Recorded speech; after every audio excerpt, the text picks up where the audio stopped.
Fala pessoal, vocês estão no canal Corte 51. O link do episódio completo está na descrição do vídeo. Agora, bora pro corte. Você tá bem, Vivi? Tô bem mais tranquila agora. Então, a Vivi, pra quem não conhece, a Vivi tem uma história que realmente, assim, não dava um filme, dava uma série, né, Vivi? Espero que alguém pense nisso com carinho, né? Porque realmente, assim, você passou por poucas e boas, né? Tem toda uma história com envolvimento com a fama, até que ponto a gente chega, Sim. né? Para conseguir a exposição A gente se submete, né? Submete. Né? Mas me conta, vamos voltar o primeiro passo dessa história toda. A tua vontade de ser uma pessoa conhecida se deu lá com a coisa das Ronaldinhas? Foi isso ou não? Não, Rafa. Em primeiro lugar, obrigada. Que isso, Estou muito feliz de estar aqui. Isso. E a sua esposa, amei. Uma menina meiga. Ela vai gostar muito de você chamar ela de minha esposa. Ela vai adorar. Ai, que bom. Porque ela tá querendo muito casar. Não é? Não é, mas ela já é. Fez muito bem, ganhou Amém. pontos. E eu fiquei feliz porque realmente é como você disse, né? Eu ouvia falar do Rafinha, mas eu nunca parei pra ouvi-lo.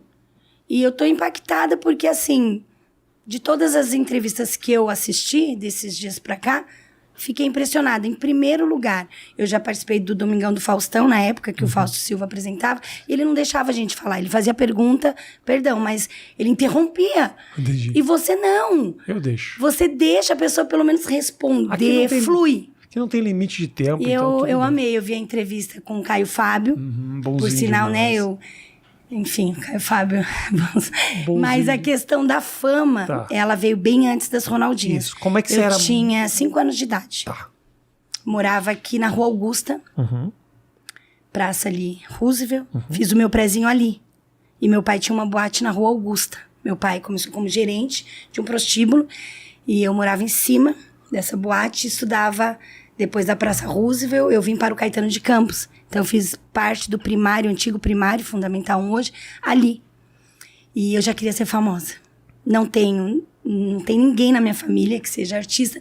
E por que, Vivi, você queria ser famosa? Porque eu via que, dentro daquele mundo que eu vivia, de muitas limitações financeiras e muita humilhação, porque seu pai é dono de boate, a própria família... Meu pai era da noite, então a própria família já tem uma certa resistência, né? Sim. Os tios não querem que a filha do dono do boate brinque e viaje com as primas, porque acho que vai ter uma influência, uma má influência. Então, desde muito cedo eu sentia na própria pele. E eu costumo dizer que, assim, você não tem culpa de ser filha de um dono de prostíbulo, filha de um drogado, você não tem. Mas aí eu falava, através da fama, eu vou poder dar uma vida melhor para os meus pais e meu pai poder sair dessa vida, né? Ver aquelas meninas que tinham um certo destaque ali também não fazia você olhar Então, isso? meu pai não deixava eu ter muito acesso, né? Mas eu imaginava assim, eu via o Silvio Santos na época, Domingo no Parque, Balão Mágico, então eu falava, se eu for como a Simone, né? Como essas meninas do Balão Mágico, meu pai vai sair dessa vida de muita humilhação, né? E eu tinha vergonha na escola, eu não falava no Caetano de Campos. Perguntava o que seu pai fazia, eu não ia falar, meu pai é dono de uma boate. Porque eu já sabia que era algo ruim. E eu só tinha 7 anos, 8 anos de idade. Então eu falava, se eu for famosa, eu vou poder mudar essa história. Então, né, as pessoas diziam, nascer filha de pobre é destino, casar com pobre é burrice. Mas eu, como criança, eu falei, não tem nem como casar com rico. Então eu vou ser famosa. E daí eu fui pro Domingo no Parque. Participei, na época o Gugu, ele era assistente de palco, ele ficava no monitor escolhendo as crianças que dançavam melhor. E ali eu já fui me destacando, depois fui embora para Peruíbe, comecei no surf. Vi através do Bodybuilding uma oportunidade de ser famosa e também ter, né, um retorno financeiro. E aí, a tua exposição primeira, como é que você se tornou uma pessoa conhecida? Essa tua busca muito cedo teve resultado? Sempre foi uma busca tua isso? Sempre foi uma busca, né? Devido ao que eu te falei, assim, eu pensava, menino que nasce numa comunidade, não tem uma família estruturada financeiramente, ele busca o futebol. Através do futebol, ele vai ser, né? Tem a possibilidade de ser um jogador famoso e rico. E a menina tinha que ser modelo, famosa. Atriz, qualquer coisa, famosa. E daí, como eu era bonitinha, eu falo que assim, bonitinha. Então, eu comecei a participar de concursos. Aos 14 anos de idade, eu ganhei o Miss Peruíbe. Estava ali na cidade, aqui no Litoral Sul. Ganhei o Miss Peruíbe, comecei a me destacar. E daí, aos 15, eu já estava me destacando nos campeonatos de surf, já tinha patrocínio, fui para o Japão.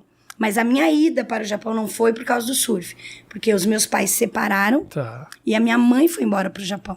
Então, em 91, no ano de 91, eu tinha acabado de completar 15 anos, eu fui encontrar a minha mãe.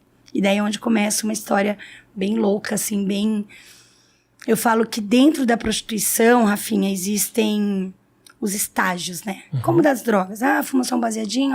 Quando você chega na metanfetamina, como eu cheguei, é o underground, assim, é o fundo do fundo do fundo do poço. Mas o Japão, pra mim, foi... Eu vivi experiências lá, eu amo o Japão, tá? Mas eu passei pelo Vale da Sombra da Morte. Eu vivi coisas no Japão com 16 anos de idade que eu não desejo pra ninguém. E hoje, sendo mãe de uma menina, então eu sinto na pele e falo, nenhuma criança, nenhuma adolescente, pré-adolescente poderia passar pelas coisas que eu passei. E eu aproveito, né, toda a audiência que você tem para deixar um recado, né, para as mães que estão assistindo o seu programa, o podcast, porque tem muitas mães, e eu não tô aqui para transferir culpa para minha mãe, porque eu já era grandinha, né, 16 anos, apesar de ser menor de idade, mas tem muitas mães que falam assim, eu não criei filha para ser prostituta, só que elas usufruem daquilo que vem da prostituição. Mas você já teve experiências com a prostituição, aos 16 anos. Lá no Japão, lá no Japão, 16 aos anos? 16, Rafinha. E por quê? Eu cheguei, eu fiz 15, um ano eu fiquei normal, numa escola, Tchugaku, né, que fala que é o ensino fundamental 2, uma benção, inclusive tem bastante fotos assim no YouTube, eu de Seiráfico, que é o uniforme, tudo certinho. Daí já ganhei patrocínio da Billabong, continuei competindo, me destacando dentro do cenário do surf. Eu era a única gaijin que participava do campeonato japonês da liga, né? Então foi uma bênção. Mas aos 16, eu descobri que a minha mãe tinha uma dívida. Inclusive com um primo meu, que eu amo muito, aqui de Sorocaba. E minha mãe tinha uma dívida com ele, financeira. E a minha mãe não tinha como pagar aquela dívida. Então, eu recebi uma proposta de uma colega da minha mãe. A minha mãe trabalhava na noite com a irmã dela, que é a minha tia. Boate também, assim? Karaokê, né? Karaokê. Uma prostituição camuflada, vamos dizer assim, no Japão, né? Você não se prostitui dentro da casa, mas você acaba se conectando com clientes que você, né, se envolve com eles. Sua mãe se prostituía? Minha mãe se prostituiu no Japão. Foi stripper, né? No Japão. Só que isso eu só vim saber lá no Japão. Tá. Então, quando a minha mãe foi embora, eu tinha 10 anos de idade. Até os 15, eu via, minha mãe dizia que ela trabalhava em uma fábrica de kimono. E eu acreditava. E quando eu cheguei no Japão, foi desesperador, porque minha mãe não queria que eu fosse. E quando eu chego no Japão, em Nagoya, minha mãe tentou ainda, por um tempo, esconder. Entendi. Essa história que ela te contava, você morando aqui antes de você ir pra lá. Sim, antes eu nunca tinha ido. Eu trabalho com kimono e, na verdade, já trabalhava na noite. Na noite, né? Que é bem comum. Muitas brasileiras vão e trabalham como hostess. Hostess seria uma garçonete de luxo, né? Então, elas ganham realmente para limpar a mesa, para conversar com o cliente. Então, que fique bem claro, uma vez eu recebi uma crítica, você está falando que toda hostess se prostitui. Eu não conheci nenhuma que não tenha se prostituído, nenhuma. Agora, se existe, ok. Então, você vai para o Japão aos 15 anos de idade, aos 16 anos você descobre essa dívida. De $10 mil. De $10 mil, tanto dinheiro assim. É, mas que, para quem trabalha de dia numa fábrica, o salário na média, assim, o salário médio na época era de $2.500. Mas quando você vai pra noite, você ganha isso em 10 dias. Você consegue tirar $10 mil no mês na prostituição. Se envolvendo com clientes, né? Então, você trabalha nessas casas clube, que eles falam de karaokê, e você acaba conhecendo algum cliente que você vai se relacionar sexualmente e ele vai te dar aquilo que você pedir. O teu movimento para entrar na prostituição foi a dívida, é isso? Foi a dívida. E como foi a tua decidir entrar nisso? Foi assim, a minha tia tinha um clube e ela não deixava eu trabalhar lá, que fique bem claro isso. E a minha mãe muito menos. Minha mãe não queria me ver na noite, até porque eu era menor de idade, elas não queriam.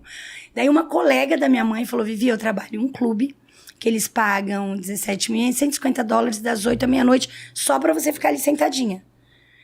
Daí eu falei, a minha mãe não vai deixar eu ir. Ela falou, não, mas vamos, eu converso com essa tia, que elas eram bem amigas, e eu fui. Eu já tinha completado 16 anos. Inclusive, eu tenho até uma foto, depois eu te mando, do meu primeiro dia nesse clube. Eu mentia que tinha 19 e fui trabalhar nesse clube. Então, das 8 à meia-noite eu ficava ali. Menos de 2 semanas, calculo assim, 10 dias, eu conheci um cliente, né, que frequentava esse clube. E daí ele gostou de mim. E eu falei pra ele. Ele falou, por que você é tão nova trabalhando no clube? Porque lá, bebida alcoólica é permitida a partir dos 21. Mas você pode trabalhar a partir dos 18 na noite. Então, eu não podia beber. E daí eles perguntavam por quê? Eu falei, porque eu só tenho 19. Na verdade, eu tinha 16. Olha que loucura. E daí ele falou, eu lembro o nome, a Sami. Ele falou, eu gostei de você. Vamos sair pra jantar? Qualquer dia vamos. E daí, eu sou chorona, viu? Não parece? Fica tranquila. E daí eu chorei pra esse... Eu fui jantar e eu comecei a chorar. Ele, por que você tá na noite? Você é uma moça bonita, tá? Eu falei, porque eu vim pro Japão e minha mãe tem uma dívida e eu queria acertar. Ele falou, quanto que é essa dívida? Eu falei, Hyakuman, né? 1 milhão de ienes, que $10 mil em média. E daí ele falou, sai comigo, fica comigo. Daí eu nunca tinha me relacionado, assim, sexualmente. Eu já tinha tido um namoradinho no Brasil, mas, sabe...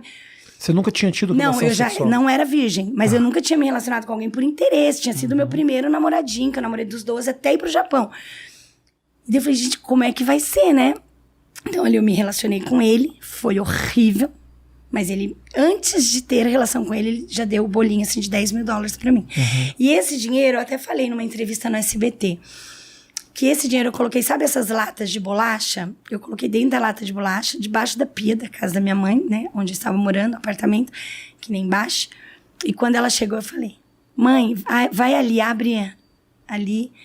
E ela pegou a lata, o que é isso? Eu falei, a dívida. Quanto era, né? $10 mil. E daí ela pagou. Meu primo, inclusive, vai estar assistindo. Quando você fala que foi horrível, você lembra do... Lembro. Eu lembro e hoje eu consigo falar. Mas assim, eu lembro do cheiro dele. Agora, eu vou te falar uma coisa. Se em algum momento a gente estiver conversando aqui, alguma coisa te incomodar, você falar, não quero falar disso, a gente não fala. Tudo bem. Tá? Não tem problema. Não, mas eu lembro assim, eu lembro do cheiro, eu lembro sabe, detalhes assim. E que ele mesmo percebeu, né? Porque eu chorava. Depois que a gente teve relação, eu comecei a chorar, né? E ele falou pra mim, né? Ele falou, sai dessa vida. Ele falou, eu tenho 2 filhas, ele falou. E eu não gostaria que as minhas filhas vivessem o que você tá começando a viver. Mas depois, Rafinha, é o que eu falo, né? E que fique bem claro, assim, minha mãe não me pediu nada. Sim. E ele não sabia que eu era menor de idade, né? Não sabia. Não sabia. Verdade. Eu me apresentava como Jill Kyusai, que são 19 anos. Então, assim... Durante a relação, ele não desconfiou que você estivesse desconfortável? Sim. O tempo todo.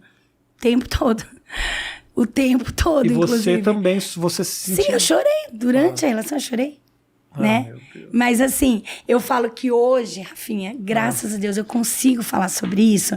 E tem um versículo da Bíblia que o apóstolo Paulo, né, que era um cara bem louco, assim, que eu tenho ele como uma referência, né? Porque antes ele era um assassino, um cara muito louco, Saulo, e de repente ele se converte e ele começa a resgatar muitas vidas. E ele mesmo escreve para os Romanos, capítulo 8, 28, que todas as coisas, ele não fala algumas coisas cooperam para o bem daqueles que amam Deus. Não, ele fala assim, todas as coisas cooperam para o bem. Então, assim, não é que eu precisava ter vivido isso para que hoje eu pudesse ministrar na vida de prostitutas, não. Mas já que eu vivi, já que eu fui exposta a uma situação, e eu vivi, e deixando bem claro aqui, para que não venham, né, falar, mãe... Não, as mães realmente têm que cuidar bem das suas filhas, dos seus filhos, têm que cuidar. Tem que estar em cima, entendeu? Mas eu conheço pais que são referência, que são bem se os filhos foram pro tráfico. Não, entendeu? Vai, enquanto for menor de idade, você tem autoridade sobre os teus filhos. Então, porém, deixando bem claro, depois que eu paguei essa dívida da minha mãe, eu achei assim... Meu Deus, como é que eu vou trabalhar em um McDonald's, em um restaurante? Eu já até poderia, pela minha idade, trabalhar no Mac para ganhar $1.500, $2 mil, sendo menor de idade, no máximo $2 mil por mês. Se eu posso tirar isso, me prostituindo.